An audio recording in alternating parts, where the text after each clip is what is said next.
Welcome everyone, and this discussion is going to be around the past, present, and future of computing at Michigan Tech. Before we get into it, I would do quick introductions, and I'll start with Eric. So Eric Roberts, I love the fact that his degree is like mine, not in computing or computer science. Eric and Christine Roberts as well. So Eric is with 20 Fathoms in Traverse City. Christine is with a large software company, Poly.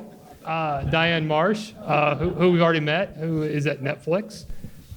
We have Linda and Dave that we've already got to know tonight. And we have Dan Furman, who is chair of our Department of Applied Computing. Every discipline is being disrupted by computing. Every discipline is deeply connected and advanced by computing. And one of the main reasons for the College of Computing, in my mind, is to help make sure that all of our colleagues, all of our programs across campus are staying ahead of that transformation. Computing it's become more pervasive because it's been more powerful and less expensive. The computing power that I have in my pocket cost tens of millions of dollars at one point in time. And now it's hundreds of dollars, but it's getting more and more real. I remember when computers first started invading the automotive industry. I went to Detroit to try to successfully sold Ford Motor Company on a thing called EEC4, which is the electric engine controller number 4, which was the first one to use a microprocessor. And we talked about the fact that you could control the transmission and you could control the brakes. And now there's dozens of computers inside of every car. Well, it's only going up. It's only playing a bigger role with time. So computing is important to Michigan Tech, as I said before, because it is an increasing part of the future of everybody's lives. Knowing how to do computing well is, I think, why we need the College of Computing. There's, a lot of people out there, use computers. A lot of people dabble in programming. But it's really important that, as a university, we recognize that there's a discipline behind all of this, that there is value in doing it right. There's value in understanding algorithms. There's value in understanding, all the different kinds of concepts that are a part of our fields. My work at Michigan Tech set me up with solid fundamentals that I've been able to apply across my career. And so by building on those fundamentals, by being an expert in the vertical, if you might, of computer science, I've been able to apply that to many different domains. I've been able to apply it to laboratory instrumentation, to human genomics, to decision support, to automotive, and lately to entertainment.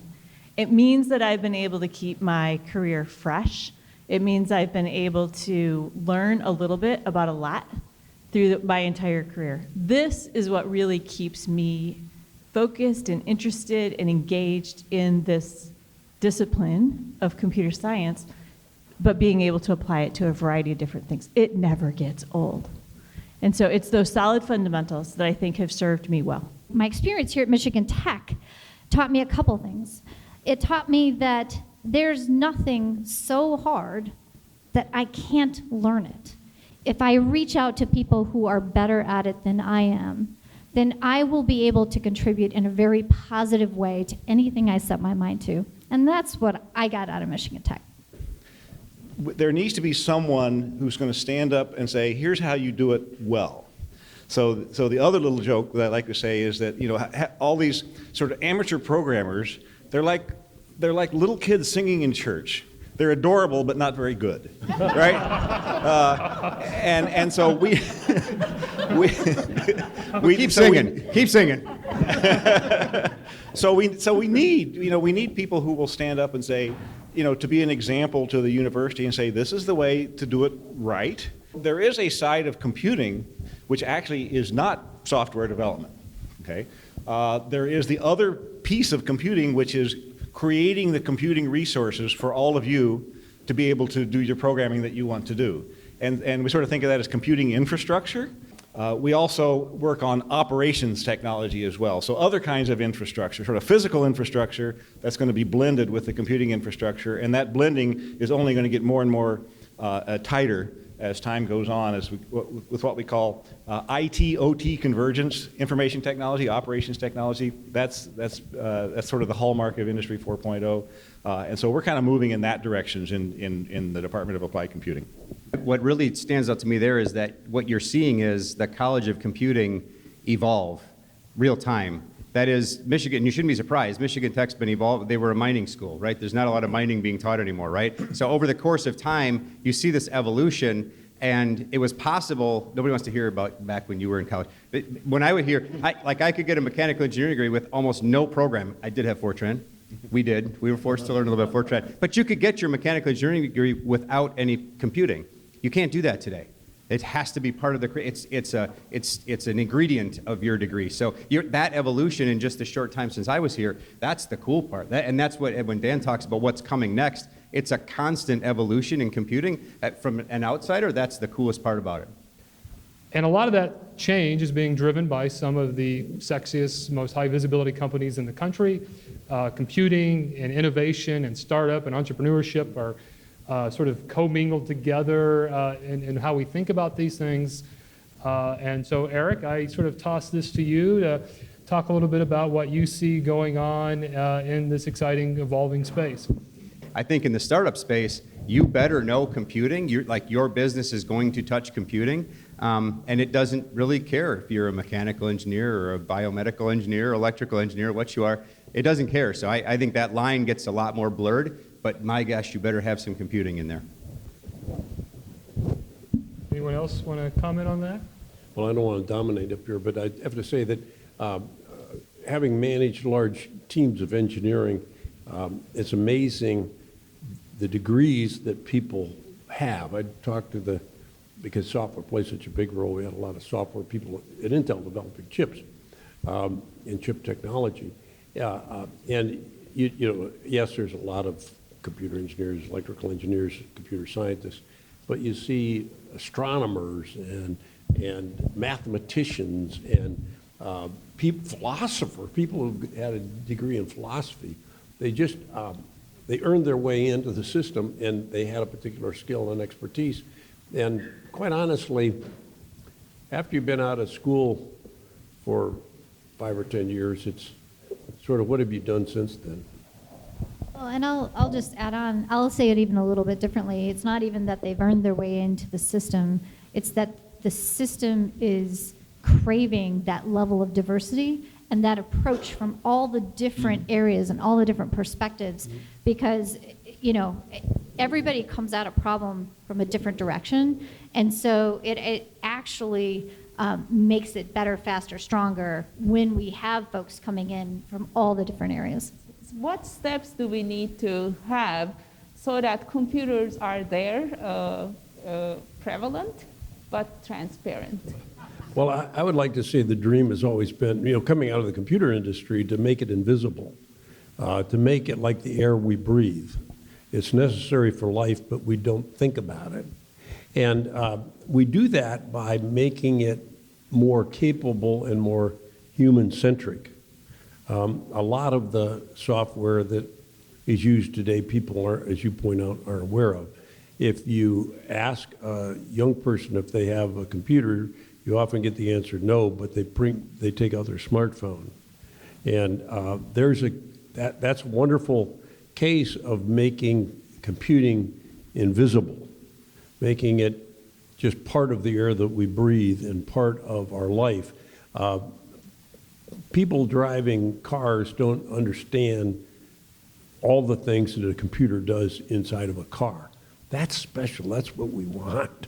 We want computing to be invisible but omnipresent. It's part of everything, but nobody's aware of it, because otherwise we're taking mental cycles away from people.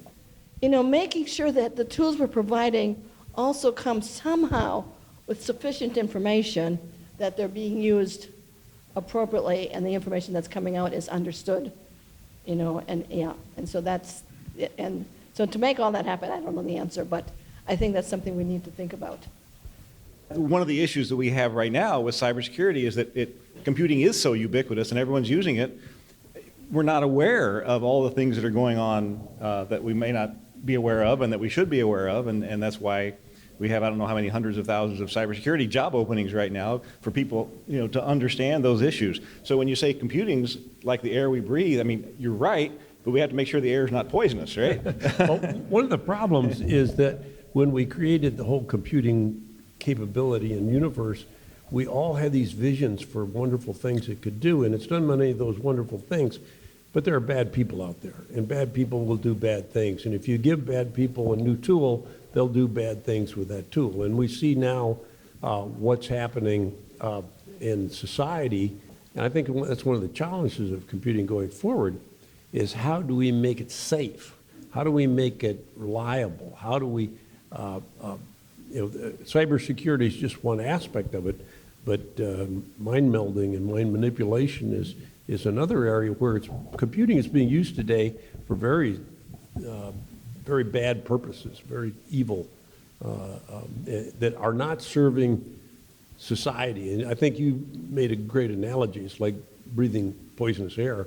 Air actually that has something in it that you can't detect, but is poisonous. Even if we back out of the sinister, place, which is true, we also have to continue to teach distrust in other ways, which is trust and verify. Yeah. And so when you see, but the algorithm told me this, right? You still have to understand what was the problem I was trying to solve? What proofing can I apply to this answer to help me understand whether this is just a mistake, because we make mistakes, right? Which is why, back row, differential equations matter.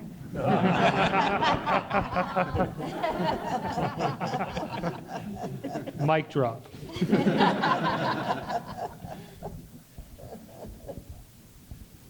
So, this is apropos. So we talked a lot about the T-shaped professional today at our advisory board meeting. How do we make sure that we train computing professionals that have the broad cross-cutting skills? We're going through another discussion right now across campus around what we expect as far as general ed, or what we're calling essential ed.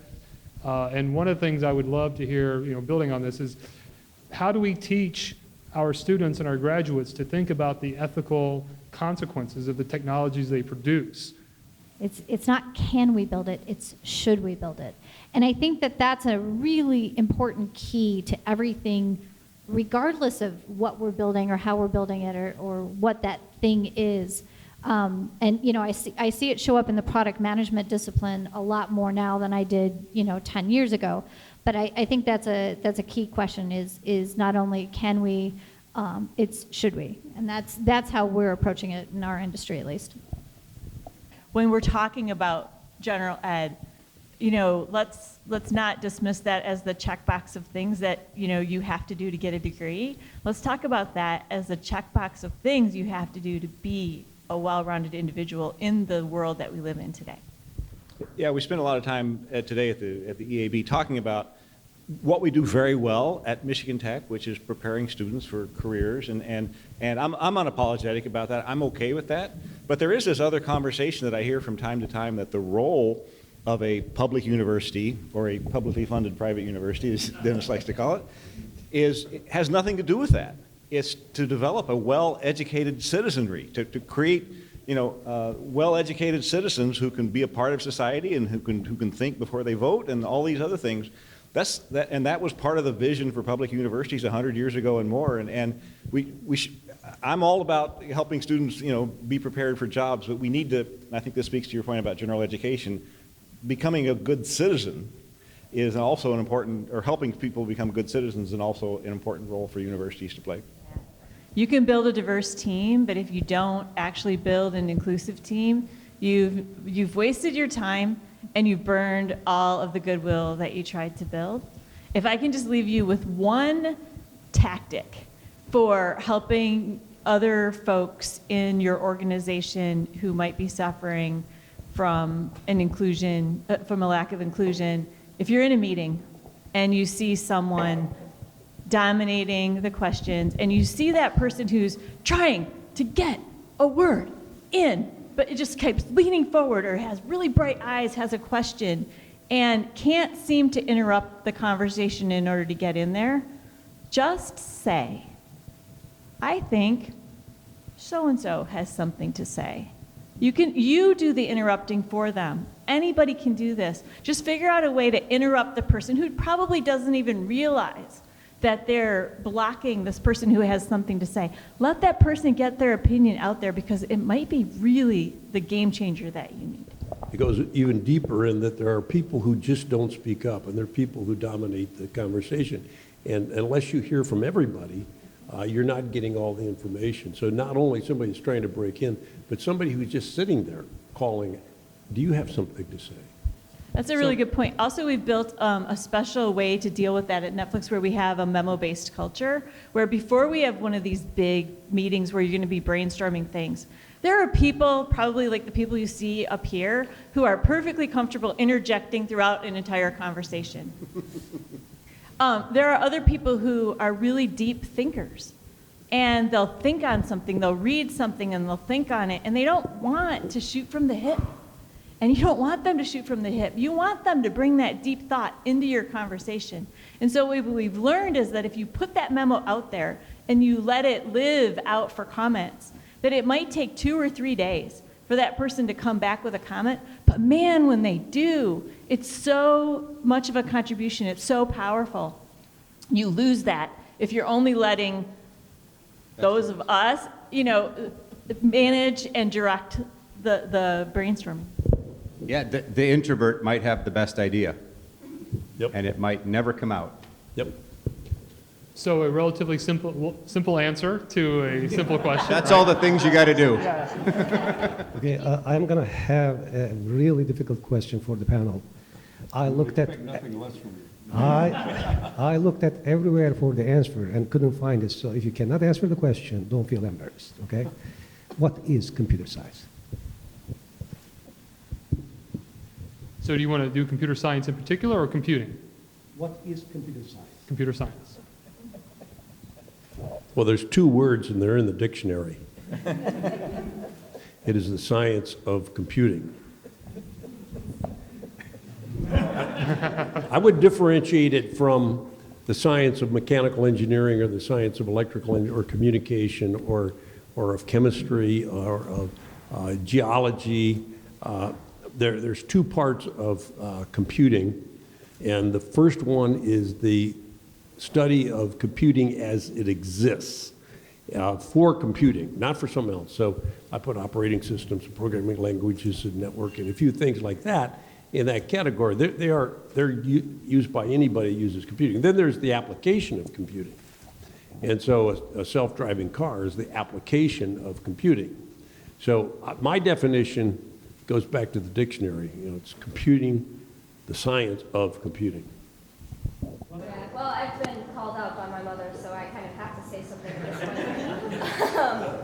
But I actually went to a coding camp in middle school. I went to a summer camp that had a coding class, and I hated it. And it was way over my head, and I walked out of that camp with the idea that I was bad at coding. And I was lucky. I had great role models, 3 of which are sitting up in front of me on this panel. Computing is an intimidating field, I think, for a lot of people my age. How do you make it more accessible? I can code now. It wasn't that hard. How do you make people realize that, say, before they hit college? One of the things I advocate for is dang good teachers teaching intro coding courses, intro programming. I love the idea that we're trying to get more coding into high school. I love the idea, that there's coding camps and there's all kinds of stuff. I hate the idea that much of that stuff is being taught by people who know nothing about coding. They've had a couple of week course. They don't have any depth, and that just scares me because, like you said, if it's not done at the right level, you can just be totally intimidated and turned off rather than excited to do something. And even excited, whether or not you go into the discipline, excited enough to learn what you need to do for whatever you're going to do in your future. I'm going to jump in because I think the issue is bigger than that. We're losing kids in 4th and 5th and 6th grade because they don't see the path and they don't enjoy it and it's not fun, right? And so my daughter probably asked the question because she knows it's a hot button for me.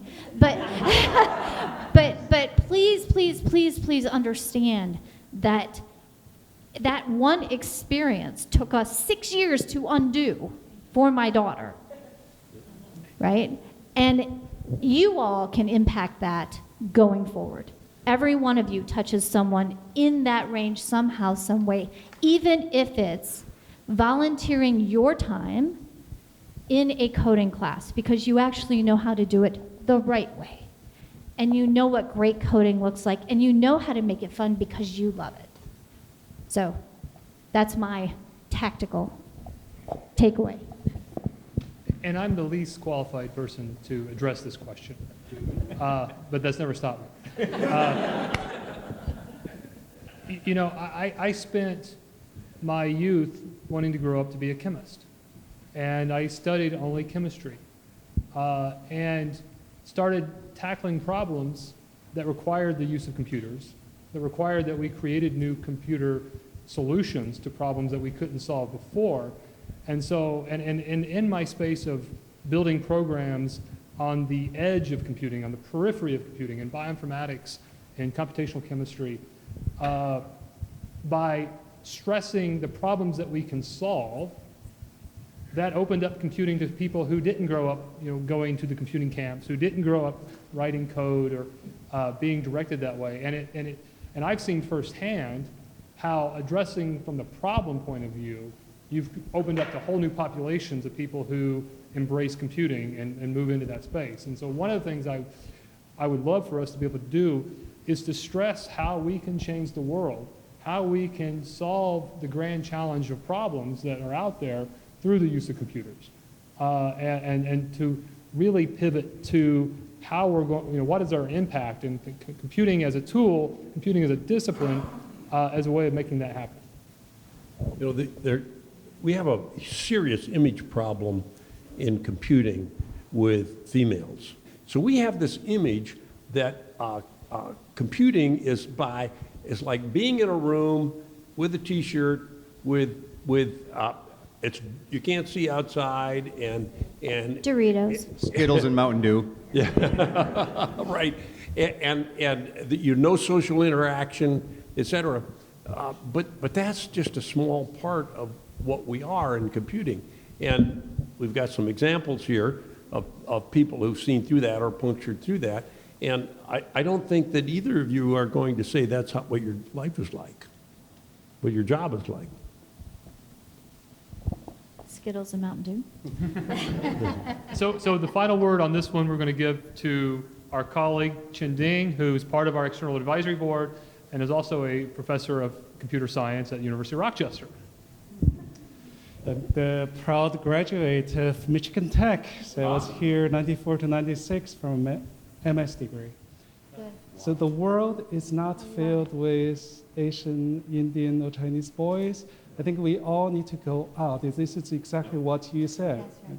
I had a lot of fun telling them programming.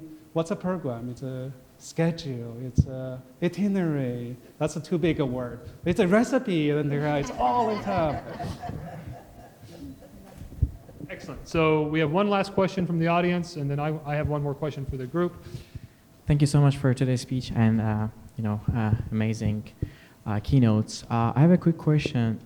So basically, since I was in undergrad, I was thinking about the future of the computing, like you guys are talking, and I saw some documents about the past in 40s, 50s, and 60s. That from the vacuum tube, then we, came into. How old do you think I am? No, I'm not like you. Not as old as me. So from the vacuum tube coming to the transistors, and then we move on, and there is a Moore's law that saying that every time they get smaller and faster. But this is going to end in the probably next 10 years or even a little bit more or less.